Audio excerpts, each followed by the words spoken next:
Hey, welcome back to the channel. It's always good to have you here. If you're a first time viewer, I think you're going to like this because I've got a really interesting guest, and there's a reason for that. As much as I love aviation and the machinery, the airplanes, the experience of flying, the places you can go, what's really been most rewarding about my journey through aviation is the people I meet. And I'm a big believer that networking is the most powerful thing in our arsenal. So today, I'd like to introduce you to my good friend, Carl Valeri.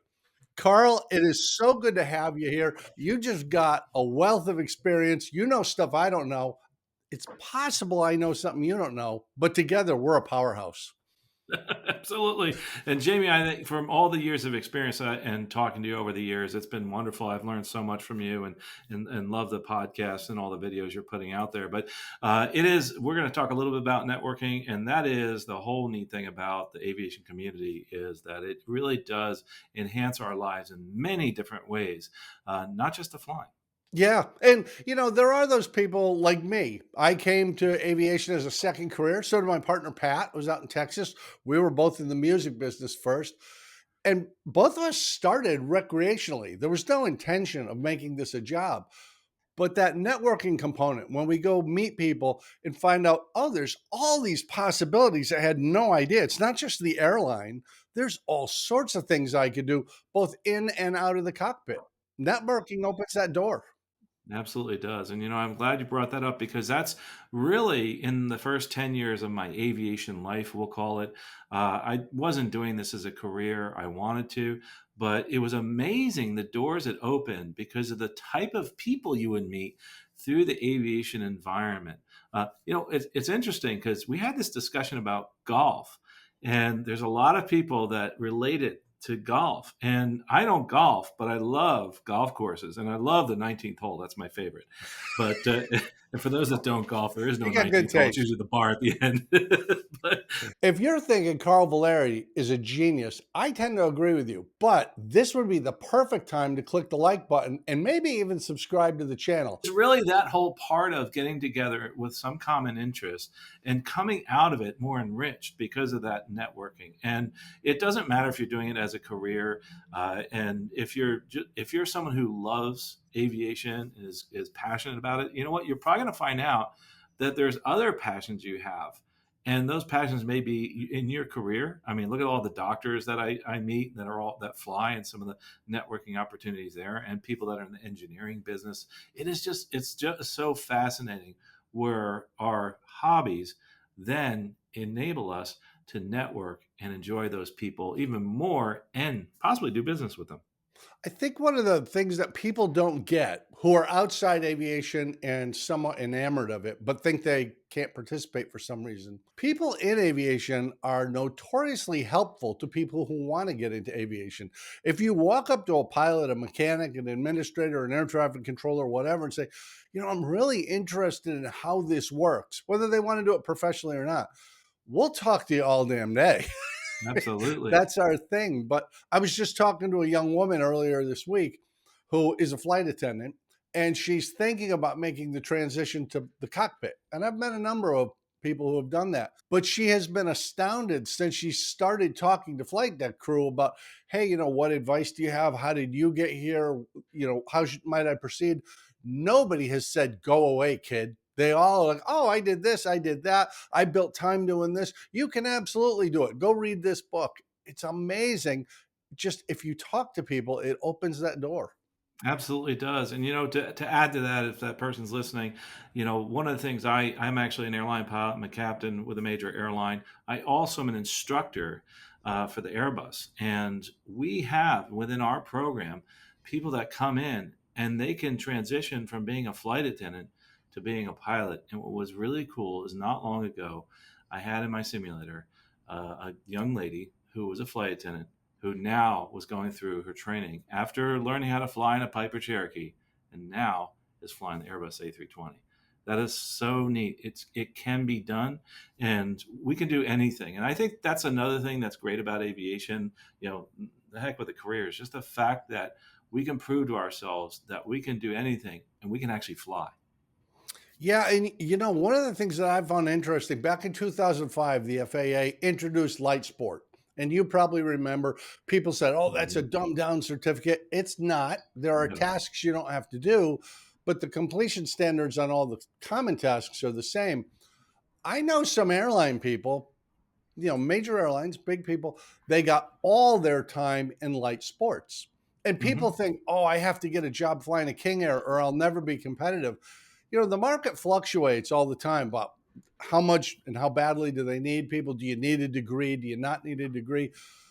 But let me see if you agree with me on this. I'm of the position if you want to work in aviation, go work in aviation. Doesn't matter if you're a line guy, working the desk at the FBO, being a flight instructor, whatever. Everything allows you to move up. Are you of a similar mind or do you have a different take on that? Oh, absolutely. I mean, I just got off the line with an air traffic controller talking about careers. If you want to go into the field of aviation, hang out where other people are involved in aviation. That's usually at the airport. And that will get you involved in the many different aspects. And amazingly enough, I think people realize that they don't want to be a pilot. We always talk about pilots but there's so many other things that you can do in aviation. And that's the wonderful thing is that people can open up these opportunities. I love what you said about light sport because one of the things I do a lot of career counseling, and one of the things I tell people to do is go out and get your light sport, get your rating. Because if, say, you have some kind of challenge right now with your medical, possibly, or that you see you might have in the future, get the light sport and then start getting those other things worked out so that when you do go for your FAA medical and do want to move up into something bigger, it won't be as much of a challenge because you have all the paperwork done.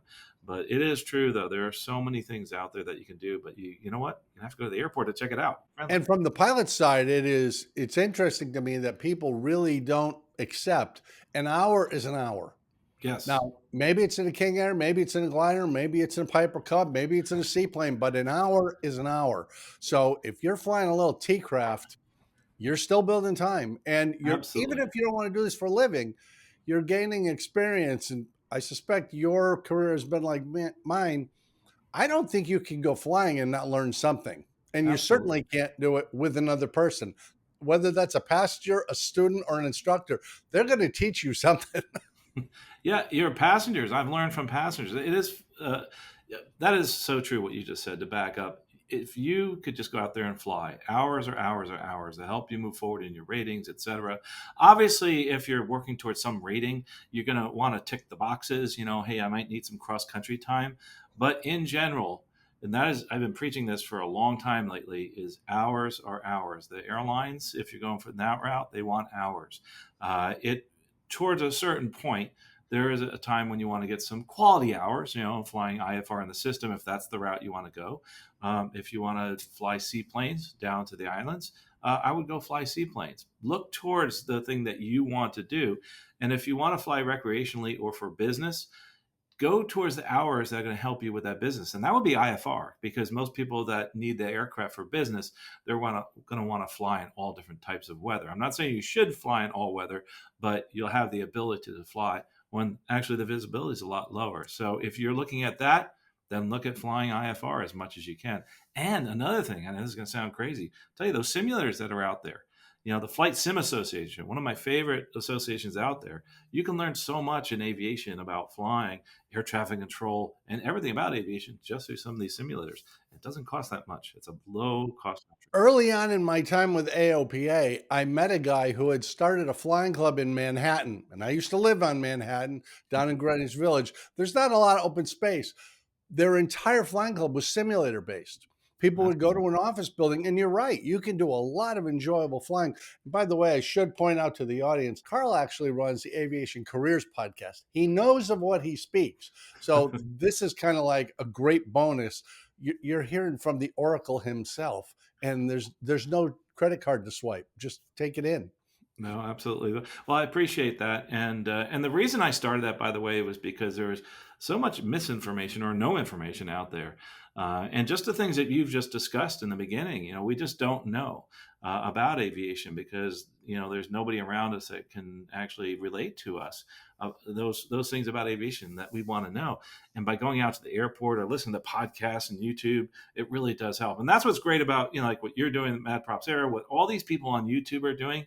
they're making this world of aviation smaller and enabling us to go out and actually get into aviation, and the availability is out there. So therefore, they're growing the amount of aviators. So that's really cool. So our little world's here in front of the computer, but by getting involved and watching videos and listening to podcasts, it makes this whole aviation community grow. Well, I've had that same experience you've had. I can't tell you how many young people I've run into who confided me. I wanted to be a pilot, but my guidance counselor, my teacher, my parent told me I couldn't because, and it's always crap.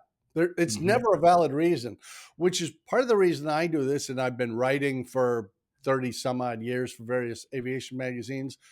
If you're 54 years old and you're a banker or a construction worker and you are a pilot and have no intention of becoming a professional pilot, you're still somebody who can give insight to a 17-year-old who has no idea what's going on out there. So you can load them into your Cherokee or your 172 and take them for a flight, let them feel the controls.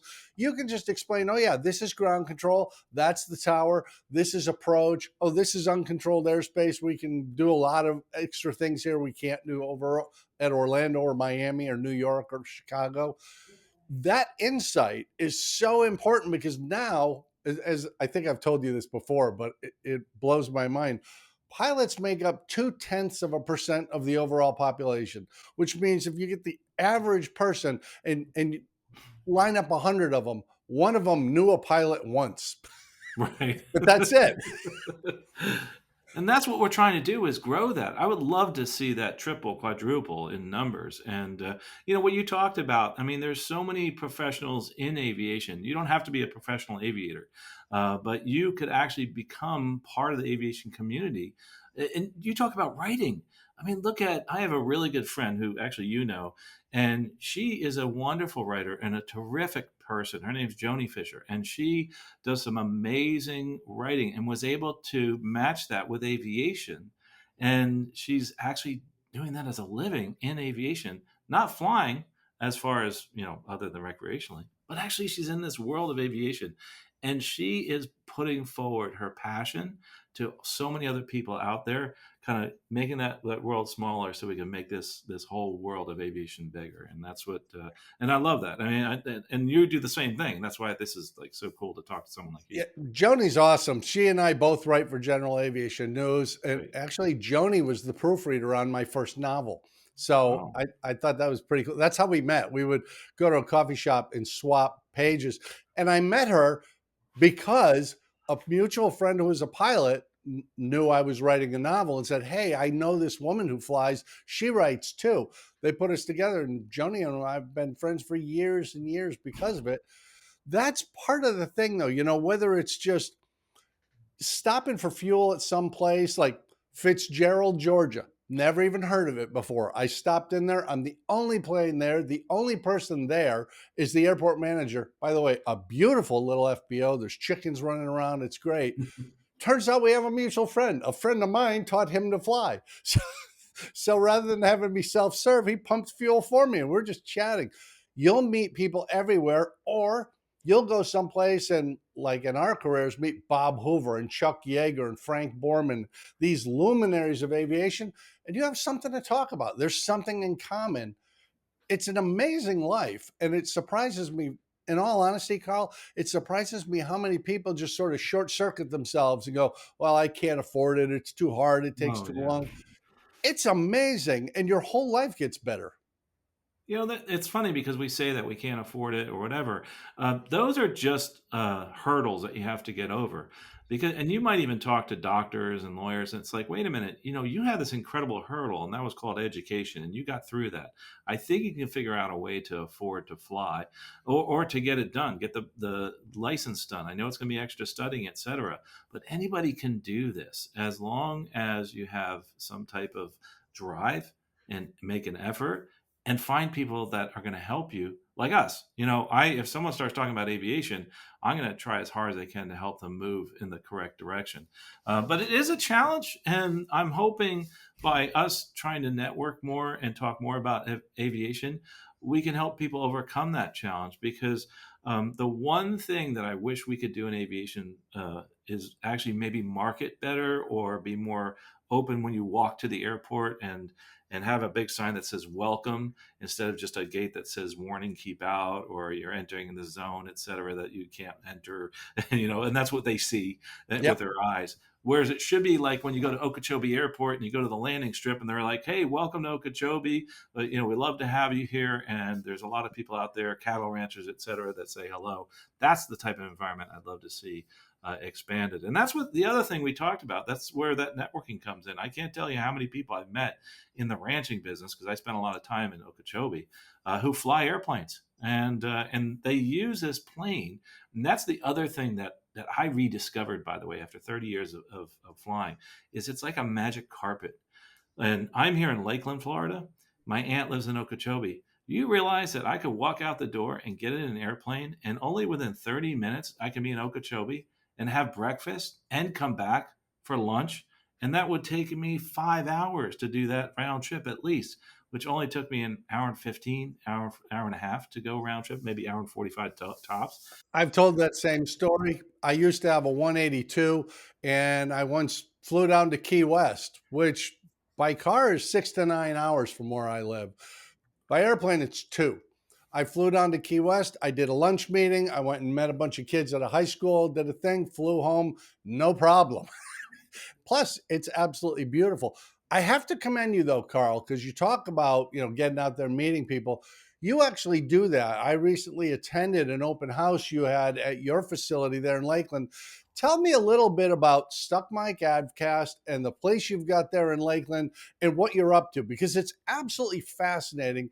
And as you say, people can make arrangements to come and see you in person. They can coach with you online.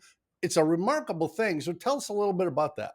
Yeah, absolutely. Well, we moved into what I call a new studio, but I'm here in Aero Center, Lakeland, which is an FBO on the north side. And this is where I moved my studio into. But the reason I did that, I can do a studio anywhere, right? But I want to be at the airport, because when I look out the window here, I'm looking at Amazon take off. I'm seeing somebody in a Cub take off. And those people are going to stop in, and I'm going to be able to talk to them, and maybe in person. But I want to be at the airport where aviation is happening, because my business is worldwide. I mean, maybe 1% of my clients actually see me in person. Mhm. And I can do this anywhere, but by being here, I interact with people that are in this field of aviation. And anybody can come see me at aviationcareerspodcast.com. You can actually find directions here. Just ask me before you come here, because a lot of times I'm out flying. And the same thing with Stuck Mike Avcast. Those are two totally separate things. Stuck Mike Avcast is a general aviation podcast. It's about learning to fly, living to fly, loving to fly. We talk about different things about go arounds and things like that. And we also help a lot of other people start podcasts and actually do podcasts for air shows. Like we're doing the Florida International Air Show. We do the podcast for them. And then in Aviation Careers Podcast, the big thing that we did is we started this career coaching. And I do it for all careers: flight attendants, air traffic controllers, airline pilots, obviously, corporate pilots, etc. But the reason we're here is that, and I think at the last one that you came to, our open house, is I'd like to introduce people that know nothing about aviation to aviation. And that was the coolest thing. If you remember in that room, the last time you came to one of our open houses, like about a third of the people didn't even know what an FBO is, Mhm. and they don't know what an airport is. And I thought the coolest thing, the lady I had for the bartender, she looked out the window and she said to me, she says, "What are those blue lights outside?" And I was like, wow, what an amazing opportunity this is to discuss what the lights are on the runway and on the taxiways. And she said, wow, I didn't know that. I've been looking at those for years. I had no idea what that was. So there, all of a sudden, we produced this interest, and we've spurred something in that individual that she's going to go out and tell other people. And that'll get people involved in aviation, and also possibly educate them as to what's happening here at the airport. Because not only is this a wonderful field for us, it's a wonderful for other people. But one of the things that is a challenge is some people, they don't like the airplane noise that comes from them, and we want to educate them as to what's happening here. Because these airports, they bring people, they help people. The EMS, there's people right around here that help save lives, and we bring packages here. And we also bring people to all sorts of places in the world. I've seen planes take off out of here and go to Europe. And then I've seen planes take off out of here and go to Wachula, just south of here, to go pick up something and come back. But either way, those far places and those really short and close places are really connected through this thing that we call the airport. And that's actually probably one of the most exciting things about airports, no matter what they are, no matter how small or how big. So that's what we're doing. We're trying to introduce people to aviation. That's one of the reasons I moved here.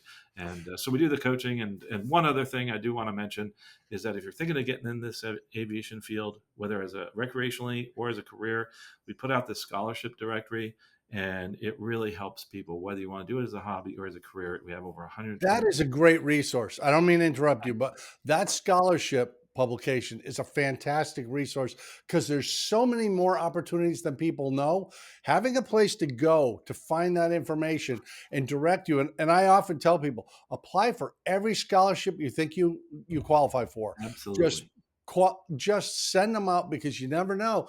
You might end up being in a position where somebody else pays for your ratings. Man, what a leg up on the world you have.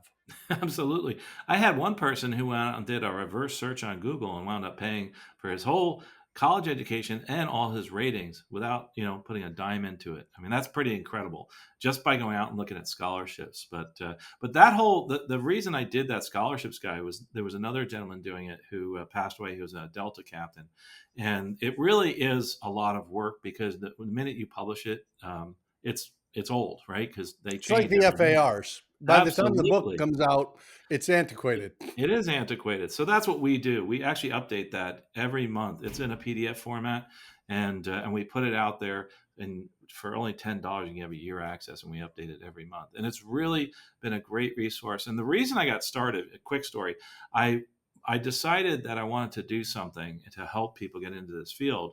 And my mom used to help people with applications to get into college. And I asked her, I said, can we do something like put a scholarships directory out there? And she's like, sure, let's get started. And we started doing that. We had about 40, 50,000, I think, in it at the time. And right before I published this, I remember her saying this to me is that, you know what, Carl, this will never be done. You will never finish this because it's at the minute you put it out, you're going to need to make updates to it. And boy, was Mhm. she right. Unfortunately, she passed away right before I published it. But since that beginning of only having $50,000 in that directory till now with over $120 million, and every single day someone gets a scholarship where it helps them move forward in their career, that's kind of the legacy she left. And I kind of chased that ghost of her saying, hey, listen, Carl, it's not done yet. And what really intrigues me about this, and this takes us back to where we started. So many teenagers will start, they get a job at a burger joint or some fast food place. It could be burritos, I don't know. But nobody ever thinks of going to get a job at the airport. And there are entry level jobs at the airport, generally line service. And the FBO manager at your facility actually started as a line guy at my facility. That's And right. it's now a career position for him. And you just don't know where aviation is going to lead you until you get into it. And I know you've had an interesting journey. I just started out to learn to fly so I could get out of New York City quicker because there was just the bus and the train. So if I could fly myself, this would be great. It turned into a career. Then I became an AMP. I started writing about aviation, rebuilt World War II airplanes, being a CFI. It's been remarkable. None of it was on my radar at 25, not a bit.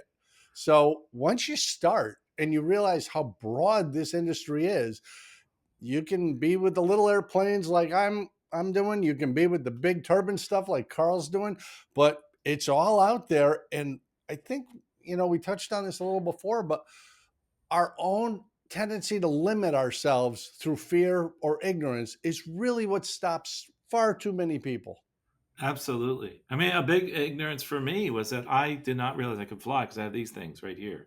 They're called glasses. For I, many I've years, I've I was heard of told I couldn't those. do that. Yeah, and they won't let you fly airplanes if you have glasses. Well, that's not true.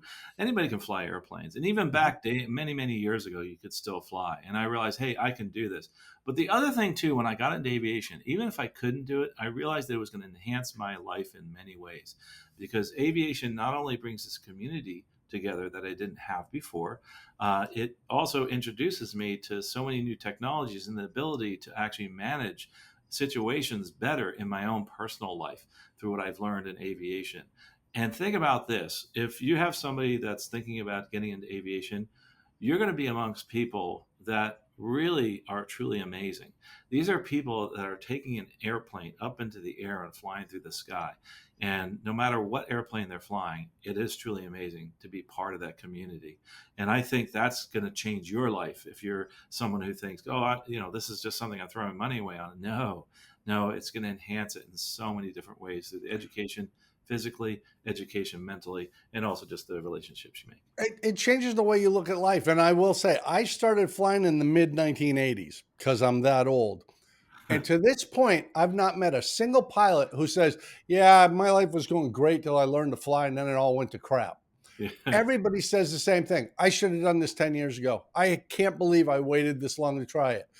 It is life affirming, and I've often told people it changes the way you deal with the rest of your life. The word emergency means a different thing to us than it means to the guy at 7-Eleven. It's just absolutely. everything about the way we think and act becomes easier because we know how to handle issues. We know how to plan ahead. And it's just great. So I think the audience should possibly plan ahead to check out the Aviation Careers Podcast, certainly the Stuck Mike Avcast, and maybe if you're in the mood for it, come back and see us at Mad Props sometime because you never Absolutely. know. We might have somebody smart like Carl Valeri on. So there you go. Any parting words, Carl? Is there anything we can do to make your day better? Yeah, absolutely. Just remember this: no matter where you are in your aviation journey, just keep continuing to move forward. Don't stop here. Like after we're done here, just keep taking one step every day to move forward in your aviation journey. Maybe it's your career, because to get from where you are to maybe that instrument rating, that private pilot rating, that becoming a mechanic, it takes a simple one step every day, and you'll get there quicker than you think. But I really do appreciate what you're doing, and I love being here. I love talking about aviation.